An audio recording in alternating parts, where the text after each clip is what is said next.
Hello, जय हिंद, नमस्कार दोस्तों। स्वागत है आप सभी का आपके अपने यूट्यूब चैनल डीके स्टडी 97 में। तो चलिए दोस्तों, आज हम देखने वाले हैं बीए तृतीय वर्ष के मॉडल पेपर को हिंदी लिटरेचर। ठीक है दोस्तों, इससे पहले हम कुछ प्रश्न हम पहले के करा चुके हैं, उससे आगे के जितने भी शेष प्रश्न हैं हम उन्हें जारी रखेंगे। तो चलिए हम आगे के प्रश्नों को देखते हैं। अगर दोस्तों हमारे चैनल पर आप पहली बार आए हो तो प्लीज़ चैनल को सब्सक्राइब कर लें, साथ ही बेल आइकन प्रेस करें, जिससे अगली वीडियो का नोटिफिकेशन आप सभी को सबसे पहले प्राप्त हो सके। तो चलिए दोस्तों स्टार्ट करते हैं। तो चैनल को सब्सक्राइब जरूर कर लें दोस्तों, इसी तरह के वीडियो आप सभी को मिलते रहेंगे। तो चलिए स्टार्ट करते हैं। तो इससे पहले वाले वीडियो में आपके क्वेश्चंस जो है यहाँ तक हो चुके हैं। नागार्जुन की काव्य कृति कौन सी है? तो युग धारा है। कौन सी है दोस्तों? युग धारा है। अब यहीं से हम कंटिन्यू आगे को चलेंगे। तो दोस्तों कई सारे बच्चों के कमेंट आ रहे थे कि सर इससे आगे का भी कराइए दोस्तों, इससे आगे की वीडियो जो है अपलोड कीजिए, इससे आगे के प्रश्नों को भी अपलोड कीजिए। तो चलिए दोस्तों मैं यहाँ से कंटिन्यू करता हूँ और स्टार्ट करता हूँ। चलिए, तो अगला प्रश्न है हमारा, रतिनाथ की चाची किसका उपन्यास है दोस्तों? तो रतिनाथ की चाची जो है किसका उपन्यास है? नागार्जुन का है। ठीक है दोस्तों, तो नागार्जुन का है। आगे देखते हैं हम, मैथिली भाषा में यात्री नाम से किसने कविताएं लिखी? तो किसने लिखी है दोस्तों? नागार्जुन ने लिखी। किसने लिखी है दोस्तों? नागार्जुन ने। ठीक है, अभी यहाँ से क्लियर नहीं दिख रहा, सॉरी, अब दिखेगा आप सभी को। ठीक, तो आई होप, मैं आशा करता हूँ कि आप सभी को यहाँ से ये सब क्लियर दिखाई दे रहा होगा। ठीक है, तो चलिए अगला है, चना है बना मसालेदार खाइए भी तो यह सरकार। ये पंक्तियां किसकी हैं? ये हैं दोस्तों नागार्जुन की। किसकी हैं? नागार्जुन की यह पंक्तियां हैं। अगला क्वेश्चन है हमारा 17 नंबर, देश हमारा भूखा नंगा घायल है बेकारी से। यह पंक्ति किसकी है? तो यह भी पंक्ति दोस्तों नागार्जुन की है। किसकी है? नागार्जुन की। चलिए तो आगे देखते हैं, नई पौध उपन्यास के लेखक कौन है? नई पौध उपन्यास के लेखक हैं दोस्तों नागार्जुन। ठीक है, क्योंकि दोस्तों नागार्जुन वाला चैप्टर चल रहा है, आप यहाँ से देख सकते हैं। ठीक है, तो नागार्जुन वाला यहाँ से दोस्तों वही इंपॉर्टेंट प्रश्न है। आगे देखते हैं, अगला क्वेश्चन है हमारा, अगला क्वेश्चन है हमारा, बाबा बटेश्वर नाथ उपन्यास के रचनाकार कौन है? तो बाबा बटेश्वर नाथ उपन्यासकार के रचनाकार कौन है? तो चलिए इसका आंसर होगा option number B, Nagarjun. Option number B. आप सभी को यह क्लियर नहीं दिख रहा है, थोड़ा सा इसका ब्राइटनेस सेट करते हैं। चलिए, आई होप, मैं आशा करता हूँ कि आप सभी को क्लियर दिखाई दे रहा होगा। ठीक है दोस्तों, तो चलिए नागार्जुन। अगला क्वेश्चन है हमारा, प्यासी पथराई आंखें काव्य कृति के रचनाकार हैं। तो प्यासी पथराई आंखें काव्य कृति के रचनाकार हैं दोस्तों नागार्जुन है। ठीक है, सतरंगे पंखों वाली काव्य कृति के रचयिता हैं। तो दोस्तों ये भी इसका ऑप्शन नंबर डी हो जाएगा, यानी नागार्जुन है। कौन है? नागार्जुन। अगला क्वेश्चन है हमारा, वरुण के बेटे उपन्यास के लेखक हैं। तो वरुण के बेटे उपन्यास के लेखक नागार्जुन। ऑप्शन नंबर ए हमारा आंसर सही हो जाएगा। आगे देखते हैं दोस्तों, अगला है दुख मोचन। दुख मोचन उपन्यास के लेखक कौन है? तो नागार्जुन है। ठीक है, दुख मोचन। इन्हें आप कॉपी पर एक तरह से नोट भी कर सकते हैं। ठीक है दोस्तों, चलिए आगे देखते हैं। अगला है, नागार्जुन की कविता में कौन प्रमुख रूप से किस भावना की अभिव्यक्ति हुई है? तो दोस्तों किस भावना की? जन भावना की अभिव्यक्ति हुई है, जन भावना की। ठीक है, तो चलिए आगे देखते हैं दोस्तों, सिंदूर तिलकित भाल कविता नागार्जुन ने कब लिखी? तो ये लिखी दोस्तों लंका प्रवास के दिनों में। कब लिखी? लंका प्रवास के दिनों में। दोस्तों आई होप, मेरे बस इससे इस तरह से कराने का यही उद्देश्य है दोस्तों कि आप जो बचे हुए शेष दिन हैं उनमें आप इसे रिवीजन कर सकते हैं। ठीक है दोस्तों, मोबाइल के थ्रू भी आप इसे देख सकते हैं। बस इसी पर्पज से मैं यह करा रहा हूँ। ठीक है दोस्तों, तो किस तरह से प्रश्न पूछे जा रहे हैं, तो इस तरह के प्रश्न को आप नोट करना चाहो तो नोट कर सकते हैं, और आप सुनकर भी और देखकर भी आप इन्हें याद कर सकते हैं। तो चलिए अगला क्वेश्चन है हमारा, बादल को घिरते देखा है किस प्रकार की कविता है? तो दोस्तों क्लासिकल तेवर की कविता है। ठीक है, किससे? क्लासिकल तेवर की कविता है। आगे देखते हैं, अगला प्रश्न है हमारा, अकाल के बाद घर में अनाज आया तो क्या जलाने का अवसर मिला? तो दोस्तों चूल्हा जलाने का अवसर मिला। क्या मिला? अकाल के बाद घर में अनाज आया तो क्या जलाने का अवसर मिला? तो दोस्तों चूल्हा जलाने का। निम्न में से कौन सा उपन्यास नागार्जुन का है? तो कौन सा उपन्यास है दोस्तों? ये सभी जो है नागार्जुन के उपन्यास हैं। कौन से? बल्चनामा है, रत्नाथ की चाची है, बाबा बटेश्वर नाथ है। तो ये सभी क्या है दोस्तों? नागार्जुन के जो है उपन्यास हैं। ठीक है, अब नागार्जुन के किस काव्य संग्रह को साहित्य अकादमी पुरस्कार से सम्मानित किया गया है? तो किस काव्य संग्रह को किया गया है? तो ये किया पत्रहीन नगनगाछ, मैथिली में। ठीक है, पत्रहीन नगनगाछ को जो है अकादमी पुरस्कार, साहित्य अकादमी पुरस्कार जो है मिला है। कुंभी पाक उपन्यास के लेखक कौन है? तो कुंभी पाक उपन्यास के लेखक कौन है? तो ये है दोस्तों नागार्जुन। कौन है दोस्तों? नागार्जुन। उग्रतारा उपन्यास के लेखक हैं, उग्रतारा उपन्यास के लेखक हैं नागार्जुन। दोस्तों उग्रतारा उपन्यास के लेखक कौन है? नागार्जुन है। तुमने कहा था काव्य कृति के रचनाकार हैं, तो तुमने कहा था काव्य कृति के रचनाकार हैं, तो नागार्जुन। कौन है दोस्तों? नागार्जुन है। आगे देखते हैं, नागार्जुन की कौन सी कविताएं गांधी जी से संबंधित हैं? तो युगधारा है, तर्पण है और सपंत है। जो ये दो दोस्तों गांधी जी से संबंधित हैं। किसकी? नागार्जुन की कविताएं। खून और शोले तथा प्रेत का बयान लघु काव्य पुस्तिकाएं किसने लिखी? खून और शोले तथा प्रेत का बयान लघु काव्य पुस्तिकाएं किसने लिखी हैं? तो ये नागार्जुन ने लिखी हैं। ठीक है दोस्तों, ये आपको नहीं दिखा, चलिए अब यहाँ से देख सकते हैं, सेकंड क्वेश्चन भी देख सकते हैं। नागार्जुन की कौन सी कविताएं, नागार्जुन की कौन सी कविताएं गांधी जी से संबंधित है? तर्पण, युगधारा, शपथ। ठीक, अगला है खून और शोले तथा प्रेत का बयान लघु काव्य पुस्तकाएं किसने लिखी? तो ये नागार्जुन ने लिखी हैं। अगला क्वेश्चन हम यहाँ पर देखेंगे दोस्तों। अगला क्वेश्चन है नागार्जुन का साहित्यिक दृष्टिकोण है, तो दोस्तों ऑप्शन नंबर क्या हो जाएगा? स आंसर जो हमारा सही हो जाएगा, क्योंकि जनवादी और मार्क्सवादी ये इसके सही आंसर है। ठीक है, जनवादी और मार्क्सवादी साहित्य दृष्टिकोण है। अब बात करते हैं नागार्जुन के काव्य में मुखरित हुआ, तो नागार्जुन के काव्य में मुखरित हुआ, क्या मुखरित हुआ दोस्तों? तो शोषण का विरोध, उत्पीड़न का विरोध और अन्याय का विरोध। इसके सही आंसर दोस्तों सभी के सभी जो है सही आंसर हो जाएंगे, यानी शोषण का विरोध, उत्पीड़न का विरोध और अन्याय का विरोध, ये इसके सही आंसर हो जाएंगे। ऑप्शन नंबर 10 सही आंसर है। आगे देखते हैं चना जोर गरम तथा शपथ, चना जोर गरम तथा शपथ लघु काव्य पुस्तिकाएं लिखी, तो ये देखिए अभी हम देख चुके हैं कि नागार्जुन ने लिखी थी। ठीक है, चना जोर गरम और शपथ किसने लिखी है? ये नागार्जुन ने लिखी है। हंस पत्रिका में प्रकाशित लाल भावानी कविता का क्या संदेश देती है? कविता जो क्या संदेश देती है? ऑप्शन नंबर दोस्तों सही आंसर हो जाएगा, ऑप्शन नंबर स, यानी देश प्रेम का संदेश देती है। शासन की भावी योजनाओं पर कुठारघात का भी संदेश देते हैं। अगला प्रश्न है हमारा देना ओ गंगा मैया कविता में नागार्जुन ने किसका चित्रण किया है? तो इसमें चित्रण किया है मल्लाहों के विषमतापूर्ण जीवन का और बसाहीन बच्चों का पानी में कुछ पैसों का खोजना। ठीक है, क्या है दोस्तों? मल्लाहों के विषमतापूर्ण जीवन का और बसाहीन बच्चों का पानी से कुछ पैसों का खोजना। ठीक है, ये है इसका सही आंसर। आगे देखेंगे सच ना बोलना, क्या है दोस्तों? सच ना बोलना रामराज कविताओं किस दशा का वर्णन किया गया है? इन कविताओं में दोस्तों किस दशा का वर्णन किया गया है? पूंजीपतियों द्वारा कृषकों पर अत्याचार और पूंजीपतियों के अत्याचार। ठीक है, ये दो है इसका सही आंसर है, ऑप्शन नंबर 7। आगे देखेंगे जयती नख रंजनी, क्या है दोस्तों? जयती नख रंजनी कविता के माध्यम से नागार्जुन क्या संदेश देना चाहते हैं? तो नागार्जुन दोस्तों क्या संदेश देना चाहते हैं? ये आधुनिक फैशन, क्या दोस्तों? आधुनिक फैशन और स्त्रियों की फिजूल खर्ची, आधुनिक फैशन और स्त्रियों की फिजूल खर्ची जो है यह संदेश जो है देना चाहते हैं।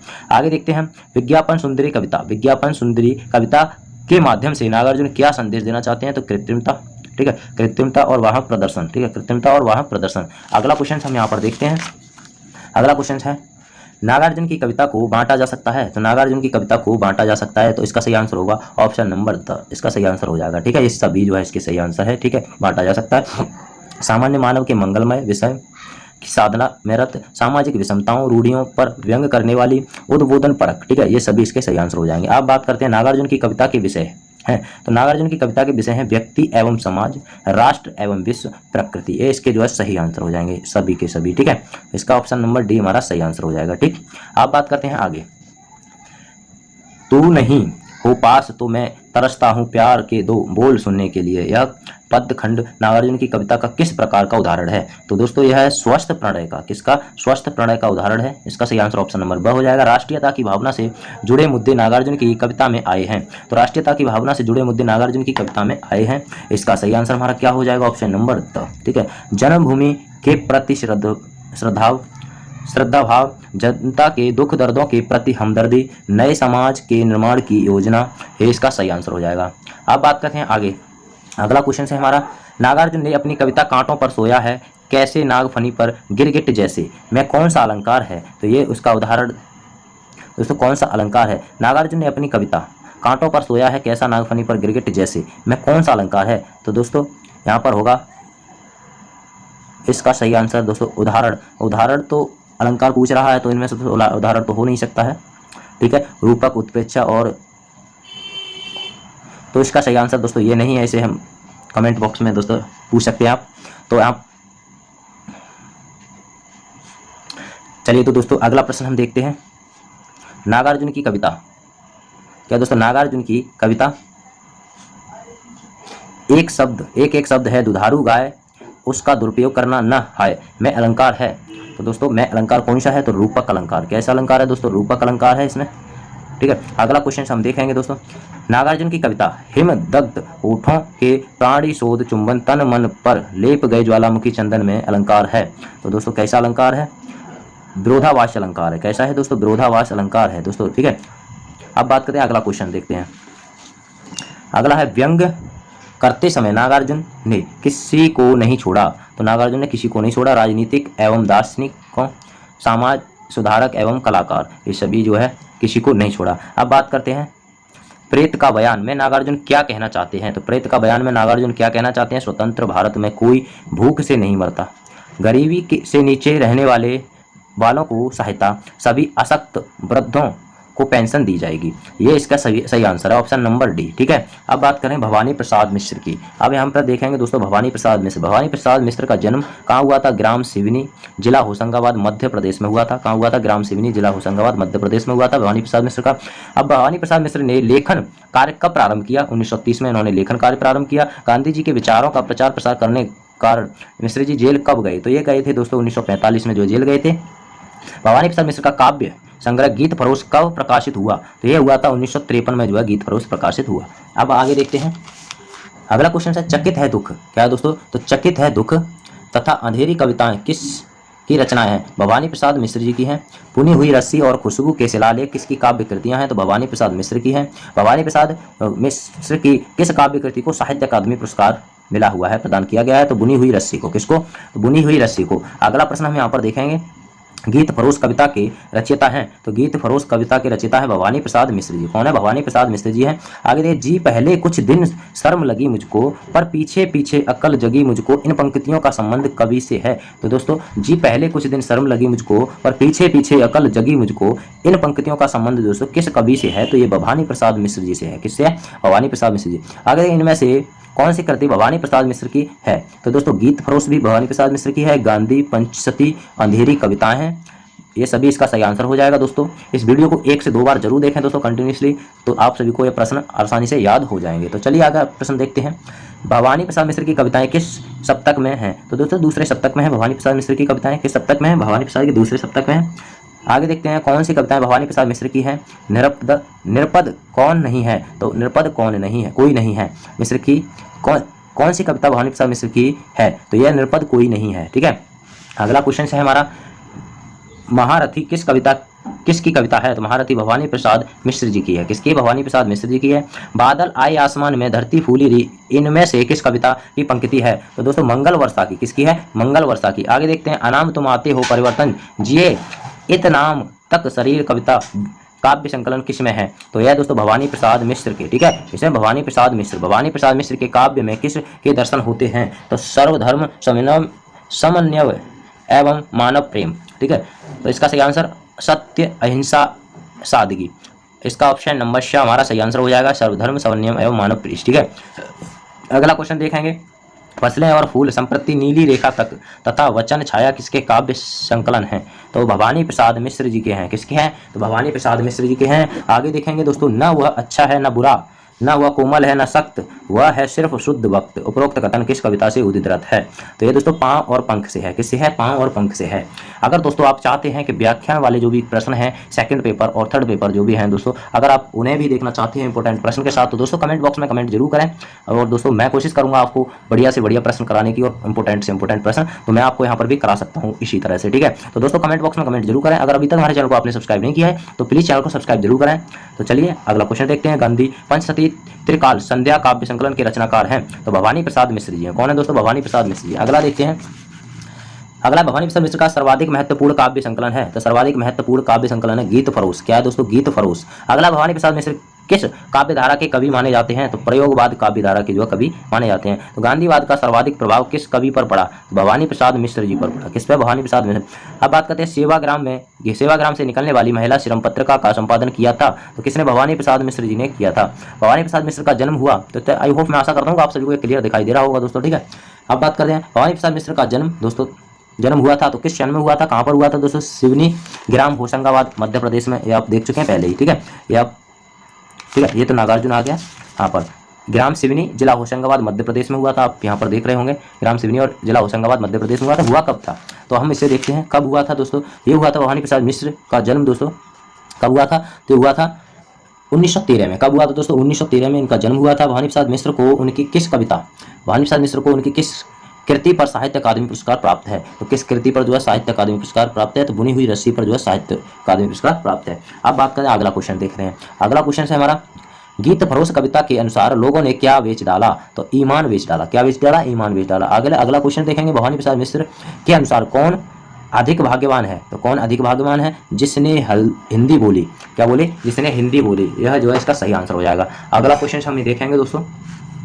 अगला क्वेश्चन है भवानी प्रसाद मिश्र किस कविता का मूल स्वर है? तो भवानी प्रसाद मिश्र जो है किस कविता का मूल स्वर है? आगे देखते हैं।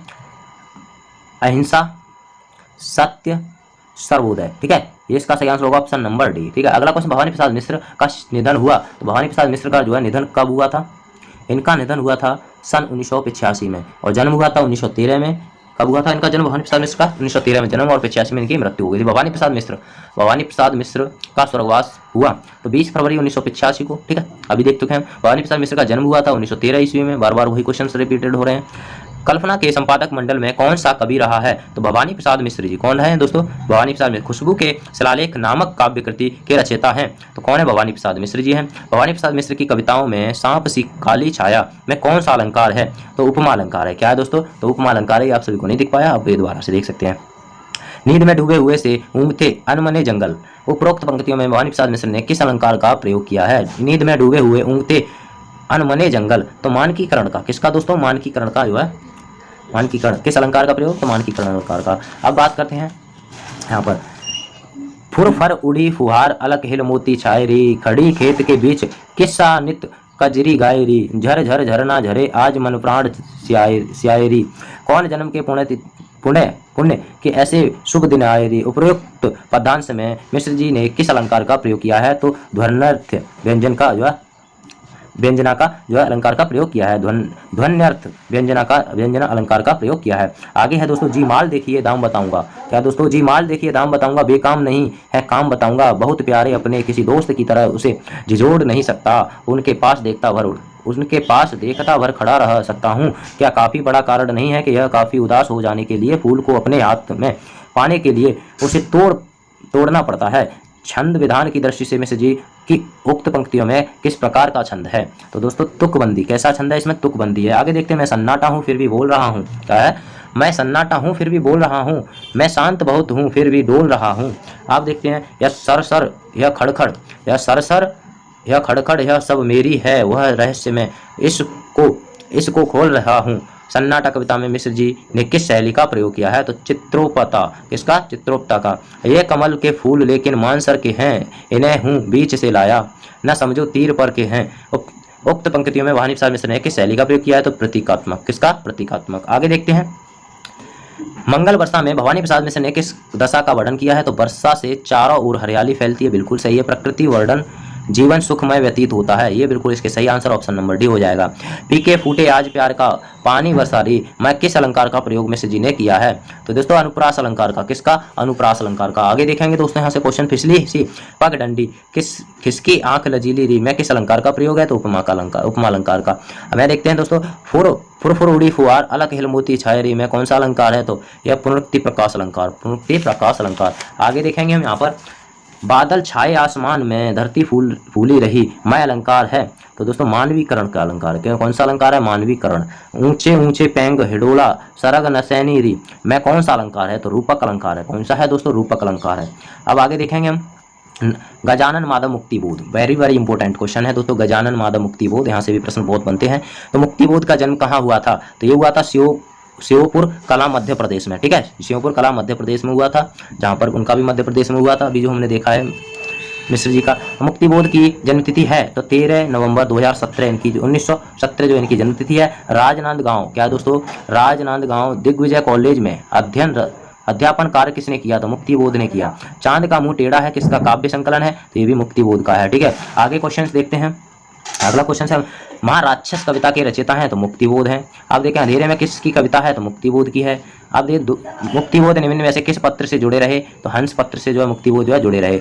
मध्य भारत प्रगतिशील लेखक संघ की स्थापना की तो ये मुक्तिबोध ने की। किसने की? मुक्तिबोध ने। आगे देखते हैं। अगला क्वेश्चन है कवि के रूप में मुक्तिबोध का आगमन हुआ? तो दोस्तों सन 1943 में हुआ। मुक्तिबोध ने प्रारंभिक शिक्षा कहाँ से प्राप्त की थी?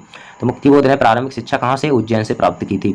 अब आगे देखते हैं। अगला क्वेश्चन है नागार्जुन नागपुर विश्वविद्यालय से एमए हिंदी की परीक्षा कब उत्तीर्ण की? तो 1953 में की थी। कब की थी? 1953 में। गजानन माधव मुक्तिबोध मध्य प्रदेश में कहाँ प्राध्यापक नियुक्त हुए? तो ये हुए हैं दोस्तों राजनांदगांव में। ठीक है, कहाँ पर? राजनांद में। आगे अगला क्वेश्चन है हमारा। आकाशवाणी के सूचना एवं प्रसारण विभाग में मुक्तिबोध ने किस वर्ष से काम करना प्रारंभ किया? किस वर्ष से काम करना प्रारंभ किया, तो ये किया 1948 से। ठीक है, क्या होगा, ऑप्शन नंबर सी हमारा सही आंसर होगा। गजानन माधव मुक्तिबोध द्वारा रचित चांद का मुंह टेढ़ा काव्य संग्रह में कुल कितनी कविताएं हैं, तो ऑप्शन नंबर सी। ठीक है, कितनी है, 28 है। काव्य संग्रह में कविताएं 28। आगे देखेंगे दोस्तों, भूरी भूरी खाक धूल काव्य संग्रह, खाक धूल काव्य संग्रह किस कवि का संकलन ग्रंथ है, तो यह गजानन माधव मुक्तिबोध का। किसका, गजानन माधव मुक्तिबोध का, ऑप्शन नंबर डी सही आंसर है। अगला क्वेश्चन देखते हैं, गजानन माधव मुक्तिबोध का देहांत हुआ, तो ये हुआ 1964 में देहांत हुआ, और इनका जन्म 1917 में हुआ था। कब हुआ था, 1917 में इनका जन्म, और 1964 में इनकी मृत्यु हो गई। कामायनी एक पुनर्विचार आलोचना ग्रंथ के लेखक हैं, तो मुक्तिबोध है। ठीक, अगला क्वेश्चन देखते हैं, नई कविता का आत्मसंघर्ष आलोचना के लेखक हैं, तो यह है ऑप्शन नंबर सी, मुक्तिबोध। कौन है, मुक्तिबोध।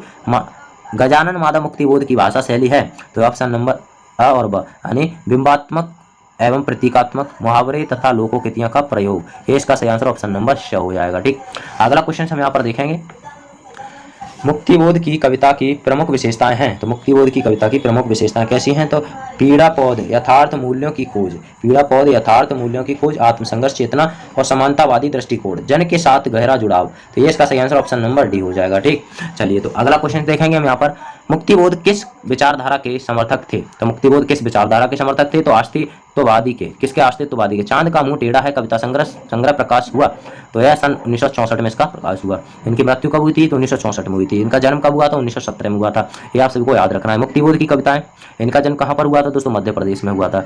अब मुक्तिबोध की कविताओं में विशेषता है, तो फैंटेसी की, किसी फैंटेसी की विशेषता है। अगला क्वेश्चन देखते हैं, मुझे कदम कदम पर किस कवि की कविता है, तो यह है दोस्तों मुक्तिबोध की है।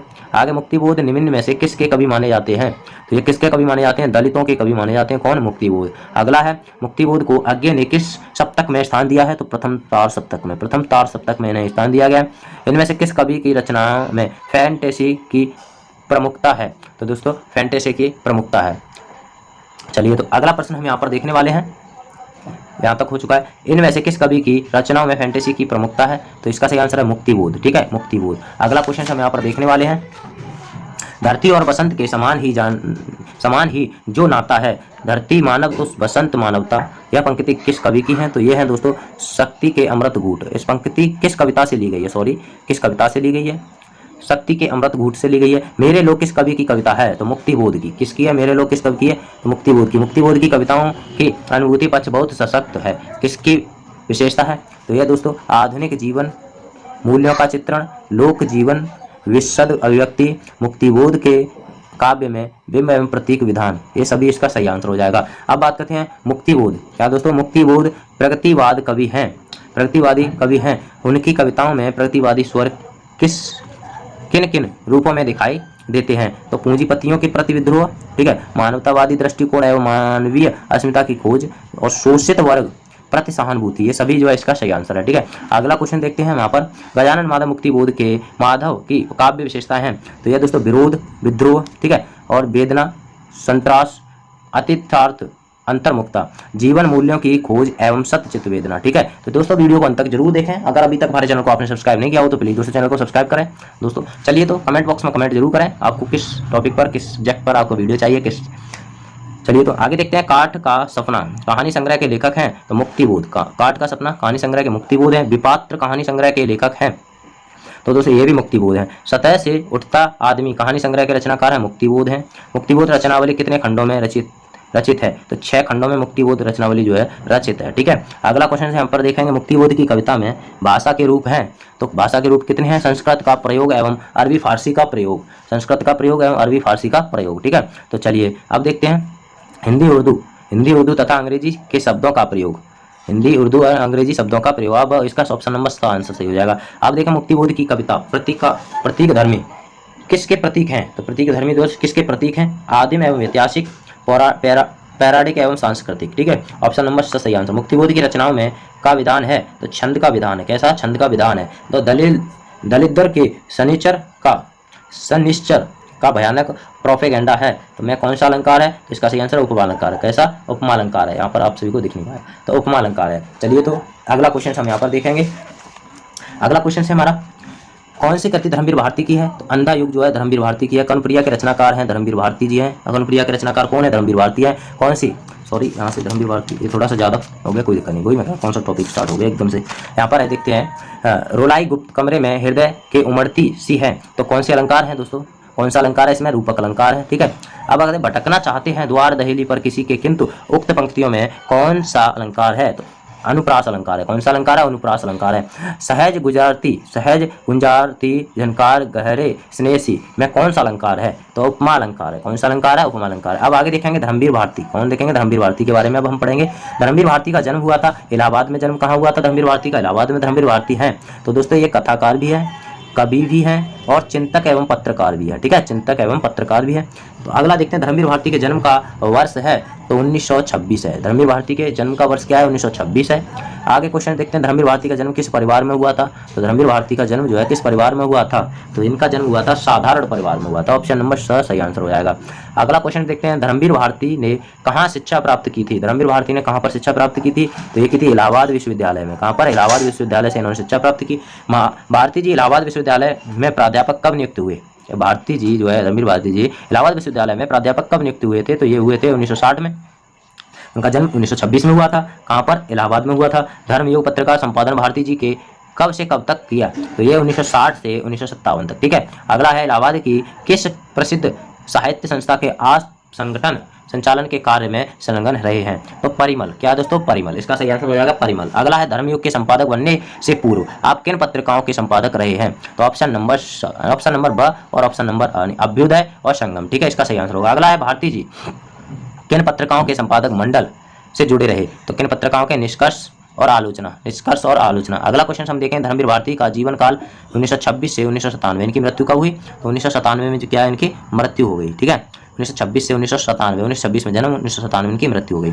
तो चलिए अगला क्वेश्चन हम देखते हैं, कौन सी कृति धर्मवीर भारती की है, तो अंधा युग है। कौन सी है, अंधा युग है। कनप्रिया के रचनाकार धर्मवीर भारती जी हैं। और कौन सी कृति धर्मवीर भारती की नहीं है, तो कौन सी कृति, चुका भी नहीं हूँ, क्या है, चुका भी नहीं हूँ, ये धर्मवीर भारती जी की नहीं है, ठीक है। इसका सही आंसर क्या होगा, ऑप्शन नंबर स ठंडा लोहा, ये भी है। कनप्रिया और 7 गीत वर्ष, ये इनकी जो है धर्मवीर भारती की कृति है। अंधा युग का नायक कौन है, तो अंधा युग का नायक कौन है, तो ये है दोस्तों अश्वत्थामा, ठीक है, ऑप्शन नंबर अश्वत्थामा। अंधा युग कृति किस विद्या की कृति है, तो गीत नाट्य की है। किसकी, गीत नाट्य की। कनुप्रिया का संबंध है, तो किससे, राधा कृष्ण से। ठेले पर हिमालय किस विद्या की रचना है, तो यात्रा वृत्त की है। ठेले पर हिमालय किस विद्या की रचना है, तो यात्रा वृत्त की है। इन फिरोजी होठों पर बर्बाद मेरी जिंदगी पंक्ति के रचयिता हैं, तो धर्मवीर भारती हैं।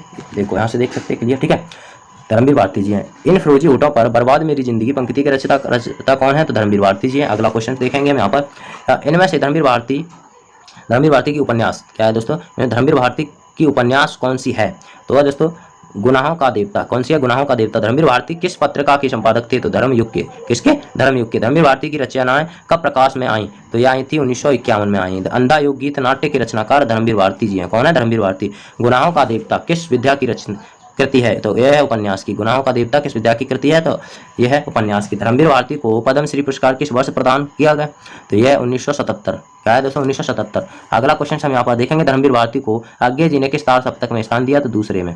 धर्मवीर भारती जी को किसमें, दूसरे में। और मुक्तिबोध को दिया था प्रथम तार सप्तक में। किसमें, तो प्रथम तार सप्तक में मुक्तिबोध जी को दिया था। और उससे पहले हमने नागार्जुन पढ़े थे, वो किसको दिया, किसमें दिया था उन्हें, दूसरे तार सप्तक में, ठीक है। अब यहाँ पर दोस्तों दूसरे में धर्मवीर भारती आज्ञे जी ने किसमें दिया, दूसरे में। तो ये वेरी इंपॉर्टेंट है, आप सभी को याद रखने हैं। सूरज का 7वां घोड़ा किस विद्या की रचना है, तो यह है उपन्यास की, ठीक है। अगला क्वेश्चन हम यहाँ पर देखेंगे, धर्मवीर भारती का भारत भारती सम्मान किस प्रदेश से प्राप्त हुआ, तो ये हुआ है मध्य प्रदेश से, ठीक है, मध्य प्रदेश। धर्मवीर भारती की प्रथम काव्य कृति मानी जाती है, तो ठंडा लोहा मानी जाती है प्रथम काव्य कृति। धर्मवीर भारती ने लिखना प्रारंभ किया तो बीए पास करते ही, बीए जो पास की थी उसके बाद ही इन्होंने लिखना प्रारंभ कर दिया था। धर्मवीर भारती की कनुप्रिया किस कोटि की रचना है, तो खंड काव्य की। किसकी है, खंड काव्य की। धर्मवीर भारती की भाषा की सबसे प्रमुख विशेषता है, तो चित्रात्मक विशेषता। कैसी, चित्रात्मक। धर्मवीर भारती निम्न में से किस पत्रिका के संपादक रहे, तो ये रहे युगधारा के। किसके, युगधारा के जो है संपादक रहे हैं। धर्मवीर भारती का निधन हुआ, तो अभी हम देखे थे कब से, 1926 से 1997 इनका जीवन काल रहा है। आगे देखेंगे, धर्मवीर भारती की कविता ठंडा लोहा किसकी प्रतीक है, तो यह है प्रेमजन्य कुंठा। आगे देखेंगे, धर्मवीर भारती की कविता मुनादी किस दशक में लिखी गई, तो यह 70 के दशक में, किसके 70 के दशक में कर्णप्रिया, सात गीत वर्ष तथा ठंडा लोहा काव्य कृतियां किस रचनाकार की हैं? तो ये धर्मवीर भारती की, किसकी है? धर्मवीर भारती की। अगला क्वेश्चन है पश्यंती ठेले पर हिमालय निबंध संकलन एवं आलोचना के लेखक कौन है? तो ये धर्मवीर भारती है। कौन है? धर्मवीर भारती। धर्मवीर भारती की कविता और गीतों में दृष्टिगत होती है, तो दृष्टिगत क्या होती है? ऑप्शन नंबर अ आत्मानुभूति, वैयक्तिकता एवं संक्षिप्तता, भावाकुलता। ठीक है, ये इसका सही आंसर है। अगला देखते हैं हम, सिद्ध साहित्य एवं कहानी अनकहानी निबंध संकलन एवं आलोचना के लेखक कौन है? तो धर्मवीर भारती जी हैं। ठीक, अगला क्वेश्चन है हमारा, नदी प्यासी थी, नीली झीली तथा दृष्टि का आखिरी आदमी नाटकों के लेखक कौन है? तो इनका सही आंसर है धर्मवीर भारती जी हैं। ठीक है, बंद गली का आखिरी मकान कहानी के कहानीकार कौन है? तो ये हैं धर्मवीर भारती जी। ठीक है, धर्मवीर भारती। अगला क्वेश्चन देखते हैं हम यहाँ पर। अगला क्वेश्चन है, स्वर्ग और पृथ्वी तथा चांद और टूटे हुए लोग कहानी संकलन के संकलनकर्ता हैं? धर्मवीर भारती जी हैं। अंधा योग गीत नाट्य का प्रकाशन वर्ष हुआ तो 1955 में हुआ। अब धर्मवीर भारती के काव्य की काव्यगत विशेषताएं हैं, तो सामाजिक सरोकारों के प्रति सजगता, जनवादी दृष्टिकोण और आधुनिक बोध, ये इसका सही आंसर है। भारती जी के काव्य का अभिव्यक्ति पक्ष बहुत सशक्त दिखाई पड़ता है, जिसकी विशेषताएं हैं, तो जिसकी विशेषताएं हैं भाषा, बिंब, विधान एवं प्रतीकों का प्रयोग, उपमान, छंद, विधान, योग्यता। इसका सही आंसर ऑप्शन नंबर स। ठीक है, अ और ब दोनों। धर्मवीर भारती की भाषा में शब्द शक्ति का प्रयोग हुआ, जिसके कारण उदाहरण है तड़पती पगडंडियों से पूछना मेरा पता लच्छड़ा, गांधारी पत्थर थी तो लच्छड़ा। ठीक है, ऑप्शन नंबर स इसका भी सही आंसर होगा। अगला क्वेश्चन है, बढ़ते जाओ घबराओ मत, अंधियारा हो, रोशनी नहीं, प्रेरणा नहीं, आत्मा नहीं, तुम जो भी हो स्वीकार हो हमें। मैं धर्मवीर भारती ने किस छंद का प्रयोग किया है? तो अनुक्रांत छंद का। आगे देखेंगे, अब नरेश मेहता जी को देखते हैं। ठीक है, अब नरेश मेहता जी के बारे में पढ़ेंगे। इनका जन्म कब हुआ था? तो 1922 में इनका जन्म हुआ था नरेश मेहता जी का। नरेश मेहता का जन्म शाजापुर मध्य प्रदेश में हुआ था। देखो मध्य प्रदेश में, इनका भी जन्म मध्य प्रदेश में हुआ है। ठीक है, शाजापुर मध्य प्रदेश में। नरेश मेहता का जन्म किस प्रकार के परिवार में हुआ था? तो इनका जो है मध्य वर्गीय वैष्णव परिवार में हुआ था। ठीक है, आगे देखते हैं, नरेश मेहता की प्रारंभिक शिक्षा कहाँ हुई थी? तो नरसिंहगढ़ में हुई थी। कहाँ? नरसिंहगढ़ में। अगला क्वेश्चन है हमारा, इंटरमीडिएट की परीक्षा नरेश मेहता ने कहाँ से उत्तीर्ण की? तो ये उज्जैन से की थी। अगला क्वेश्चन देखेंगे, नरेश मेहता ने बीए एवं एमए की उपाधियां कहां से प्राप्त की? ये की BHU बनारस से। अब देखते हैं, संशय की एक रात के रचयिता हैं? तो नरेश मेहता जी हैं। अगला क्वेश्चन हम यहाँ पर देखने वाले हैं। अगला क्वेश्चन है, साहित्य पत्रिका का संबंध रहा है? तो ये नरेश मेहता से रहा है। किससे? नरेश मेहता थे। नरेश मेहता ने ऑल इंडिया रेडियो में कार्यक्रम अधिकारी के पद पर कार्य किया, तो 1948 से 1943। अगला क्वेश्चन है, लखनऊ ने नरेश मेहता कौन सी पत्रिका का प्रकाशन किया जो कुछ ही समय बाद बंद हो गई? अब बात करते हैं साहित्यकार। ठीक है, इनका सही आंसर क्या है? साहित्यकार। इंदौर से प्रकाशित किस समाचार पत्र के नरेश मेहता जी संपादक रहे? तो ये रहे थे यथा संसार के। नरेश मेहता को किस कृति पर ज्ञानपीठ पुरस्कार मिला? संपूर्ण कृतित्व पर। अब नरेश मेहता की विशेषता किस सप्तक में संकलित हैं? तो दूसरा तार सप्तक में संकलित हैं। तो नरेश मेहता द्वारा रचित मिथिक काव्य है, तो यह है संशय की एक रात। नदी यशस्वी है। नरेश मेहता की इस कृति की विद्या क्या है? तो यह उपन्यास। कौन सी विद्या है? तो उपन्यास है। अगला क्वेश्चन हम यहाँ पर देखते हैं, डूबते मस्तूल किस विद्या की रचना है? तो किस विद्या की? उपन्यास की। अगला क्वेश्चन है, बन पाखी सुनो बोलने, दो चीड़ को तथा मेरा समर्पित एकांत किसकी कविता है? तो किसकी काव्य कृतियां हैं? ये नरेश मेहता जी की है। किसकी? यह पतबंधु था किस विद्या की रचना है? तो उपन्यास की है। अगला है, नरेश मेहता की कविताओं को अज्ञे जी ने किस सप्तक में स्थान प्रदान किया? तो द्वितीय सप्तक में। आगे देखते हैं, नरेश मेहता जी को ज्ञानपीठ पुरस्कार से कब सम्मानित किया? तो 1991 में जो है सम्मानित किया। धूमकेतु उपन्यास के लेखक कौन है? तो नरेश मेहता जी हैं। और मेरा समर्पित एकांत काव्य कृति के रचनाकार का नाम है? तो इनका नाम है नरेश मेहता जी। क्या है दोस्तों? तो नरेश मेहता जी। यहाँ पर क्लियर नहीं दिखा, अब देख सकते हो आप। ठीक है, अगला है, नरेश मेहता का निधन हुआ। तो इनका निधन हुआ था 22 नवंबर 2000 को इनका निधन हुआ था। और इनका जन्म कब हुआ था? जन्म आपने देखा होगा, इनका जन्म कब हुआ था? इनका जन्म हुआ था 1922 में और 2000 में इनकी मृत्यु हो गई। आगे देखते हैं, अब बात करेंगे हम, उत्सव एवं संशय की एक रात काव्य कृति के लेखक हैं? तो इसका आंसर है Naresh Mehta, option number D. एक श्रुति नदी, यशस्वी तथा दो एकांत उपन्यास के उपन्यासकार हैं? तो इसका सही आंसर नरेश मेहता जी। ठीक है, अगला क्वेश्चन है हमारा, महाप्रस्थान, प्रदाद पर्व, अरण्य काव्य कृतियों के काव्यकार हैं? तो नरेश मेहता जी हैं। ठीक, अगला क्वेश्चन है हमारा, प्रथम फागुन किस विद्या की रचना है? तो उपन्यास की है। अगला है तुम मेरा मौन हो, काव्य कृति के लेखक हैं नरेश मेहता जी हैं। ठीक है। उत्तर कथा उपन्यास के लेखक कौन है, तो नरेश मेहता जी हैं। ठीक। उत्तर कथा पिछले दिनों, नंगे पैरों, काव्य कृति के रचयिता तथा रचयिता का नामोल्लेख कीजिए। तो ये किसका सही आंसर क्या होगा हमारा, नरेश मेहता जी। ठीक है, ये आपको नहीं दिख पाया। अब स्टार्ट करेंगे दोस्तों खंड ब को। ठीक है, यह दोस्तों अगले वीडियो नेक्स्ट पार्ट में हम इसका जो है खंड ब का पूरा वीडियो कंप्लीट करेंगे। तो चलिए दोस्तों, आई होप, मैं आशा करता हूं कि वीडियो आप सभी को अच्छी लगी होगी। अगर अच्छी लगी हो तो वीडियो को लाइक करें और कमेंट बॉक्स में कमेंट जरूर करें। अगर अभी तक हमारे चैनल को आपने सब्सक्राइब नहीं किया हो तो प्लीज दोस्तों चैनल को सब्सक्राइब जरूर कर लें, साथ ही बेल आइकन प्रेस करें जिससे अगली वीडियो का नोटिफिकेशन सबसे पहले मिल सके। तो चलिए, ओके।